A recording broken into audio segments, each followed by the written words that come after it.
Hi everybody and welcome back to the Girly Girl Bookworm. So as I promised, don't forget, I didn't forget, that's what I meant to say. I did not forget that I was going to give you a summer recommendations video.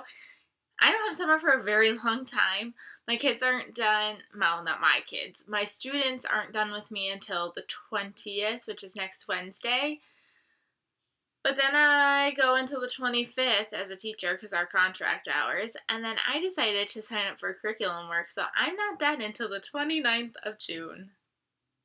I'm like slowly losing my mind just a little bit, especially watching people being like, I'm already out for the summer, or like 4 more days, and I'm like, I got a while. So that's why I think it's been like a while of me like not making this video, because it doesn't feel like summer to me yet. Like, whether it feels like summer in my head though, I'm like, I still have like 3 more weeks, it feels like. So that's why it's been a little while with me putting these out. I have my summer recommendations for you. I just realized I forgot one. Hold on, give me a second. Let's see if I can sneak out. Luckily, it was easy to grab. Okay, so this one is just my adult books right now, and I will be filming my YA one very, very soon, so keep an eye out for that. So I will be doing an adult and a YA, because you know I read both, so keep your eyes out for that one. Now, I do have 2 books that I feel like kind of are on that middle, like, one of them is definitely classified as YA, even though I never see it as YA, in my opinion, from reading it. But that one is Paper Princess by Erin Watt. I consider this an adult book. It's got sexy, smutty time in here, even though it takes place in a high school. But I always consider this an adult book. I know it's YA. I might even throw it in the YA video too. So I think it just is one of those like in the middle ground like type of books. But these books are so addicting and so fast paced that they are perfect reads for the summer. I did not read these in the summer. I read them in the wintertime, but I wish I could have read them in the summer, because they would have been such nice, easy books to get through. And then my other book that's, I guess you can kind of consider in the middle, is Palm South University by Candy Steiner. I more consider this adult books too, because these take place on a college campus. Again, sexy, smutty time. I don't think they would be found in the YA section. I think they're mostly self-published, so I don't know if you could actually find them like in a store to like say they're definitely YA or they're definitely adult, but I would consider these adult. Sexy, smutty, really quick, fast reads. I don't know what, they like sell them as like box sets, like they're on a reality TV show. They're not actually on a reality TV show, but it's so entertaining, so drama-filled, such a good beach read. So definitely recommend these. And then I have some like mystery, thriller-y type books. I always recommend my Agatha Christie. 2 books that are always on my like recommend list are Murder on the Orient Express. I'm kind of having a big obsession with this lately, especially with the movie that came out. And then There Were None, because And Then There Were None is my just all-time favorite Agatha Christie book. Some thrillers. I love Mary Kubeka. This is the first book that I read by her, so I just grabbed this one. This is The Good Girl. This is actually probably my favorite out of all of her books.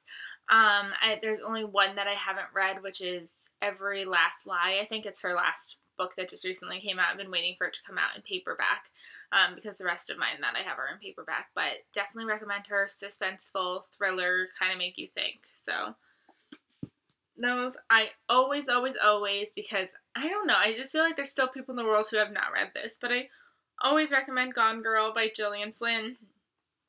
This book is my all-time favorite book. It's definitely in my top 5 books that I've ever read, so I definitely recommend this, and I think it's just nice in the summer to be able to read something that's going to keep you on your toes and keep you guessing.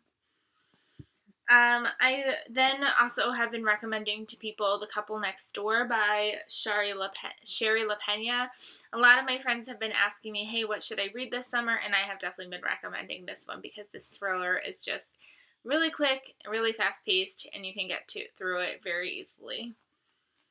And then the last one that's in this little genre of books, I know is a hit or miss with people, but I love her. I just haven't read one of her books, which just came out. but I will be reading it this summer. And that is The Woman in Cabin 10 by Ruth Ware. I know she's not for everybody. I don't know why people don't like her, but I really enjoy her books. There's a few that are kind of like, but I definitely recommend The Woman in Cabin 10. I read this all in one day. I read it on a train to a Yankees game. And by the time I got off, like I got on the train, and by the time I got off back home, I had 10 pages to go. So, like, if I could read this on a train, and I don't ever go on a train, like, I really enjoyed this. I know other people didn't, but I got really, really sucked into this book. Then I have two that are kind of like historically. I picked out The Wedding Dress by Rachel Hawk. I love all of her books, so I really recommend this like series. There's a couple that have to do with weddings, and then The Writing Desk I love. She just had a new book that came out yesterday. Kind of historical fiction with a contemporary twist. They kind of usually have alternating like story point lines where some of the story takes place in the past, some of it takes place in the future. Kind of Christian-y, fiction-y, but like not hit you in the head over it. It's like slightly there, like there's an undertone to it, but it's definitely not like you have to believe what I believe. It's definitely like chill. So if you like the storyline, like read the back. If you like what the synopsis is, you should definitely read it. So don't let the Christian fictionness scare you. And then I picked another historical fiction, which is Daughters of Rome by Kate Quinn. I know that some people just like to be able to read like these like in-depth books over the summer because they actually have more time to do so. Daughters of Rome, this series, it's actually The Mistress of Rome, but I read this one first. You can read them probably in any order you really want. But I really, really recommend Kate Quinn's books for historical fiction. I heard that the Alice Network is not as good. I still haven't picked it up yet. But these are definitely really, really good. And to go with that historicaliness vibe, I also have 100 Summers by Beatrice Williams. Unfortunately, any other book that I've picked up by Beatrice Williams I have not liked. But this one I love. It's quoted by Ellen Hildebrand on the front, which is why I picked it up in the first place. And it's got summer in the title. So you should read this in the summer. I did read this one while I got my wisdom teeth out for the Rainbow Readathon. So I wonder if that had anything to do with why I like this one and not the other ones. But I don't know. I really enjoyed this one. It's about two friends and love and drama. And I think it takes place in the 30s. So that's always really, really fun around Memorial Day. So you should pick this one up if you're interested. And then my like contemporary vibe, there's a couple of I just had to say it books in here, but let's just get started. I had to pick a Leanne Moriarty to recommend to you. I love What Alice Forgot. I love all of her books. The only book that I did not care for too much is The Hypnotist Love Story, but I think I kind of want to reread that at some point just to see because I love all her other books. So I need to check that one back out, but check it out. I own it. I don't need to check it out from the library. But any of her books, I know some people don't love her, but definitely give her a shot. This is about a woman who totally like forgets everything and doesn't remember anything. She thinks that she comes out, she's like, oh, I'm still married, I have this really great life, but does she really anymore? She's got to figure that out. I always recommend a Denise Hunter book, Barefoot Summer. Duh, it's got summer in the title. So that's why I decided to share this one with you, but I feel like you can't really go wrong with any of them. Really sweet romances, usually in companion novel series, so you can usually read them any order you want. But yeah, this one just has summer in the title, so I figured I would recommend this one. I read this for a 24-hour readathon last summer and really, really enjoyed it. 1 Week to the Wedding. Obviously, there's a beach on the cover. I read this also in a 24-hour readathon last summer, and I really, really enjoyed it. It has a sequel that has since come out, and I'm hoping that another book will be coming out to join this series. Weddings are always fun to read about in the summer, at least in my opinion. So if you are into something like that, check that one out. I love Beth Kendrick. She's really nice to read in the summer too. This is The Cure for the Common Breakup by Beth Kendrick. I read this for, I want to say, the book Tubathon because it had something yellow on the cover.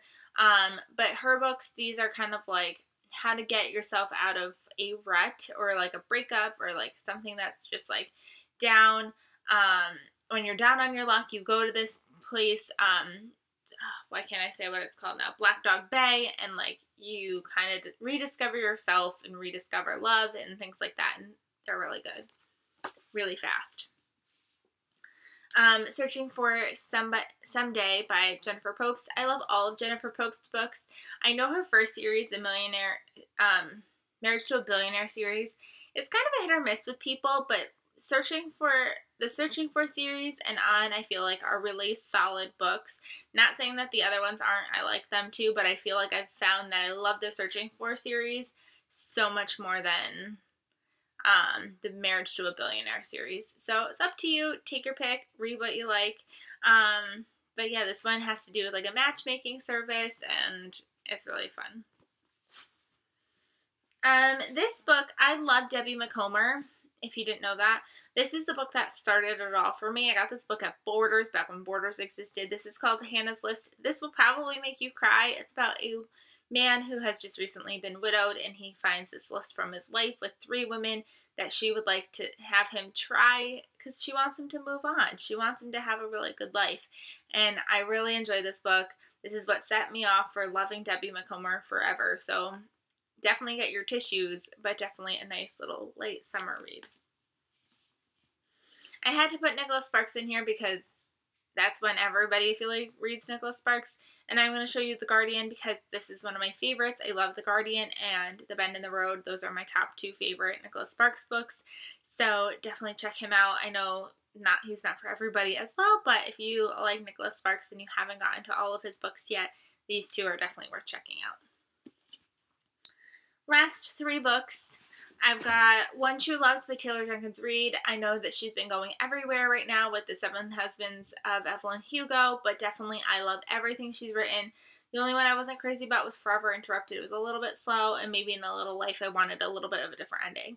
But for the most part, I have loved everything she's written. I've read everything she's written, so definitely she's something that like you can read in one day and just get through. Definitely easy beach reads. They do make you think. They're contemporary, but they do make you think.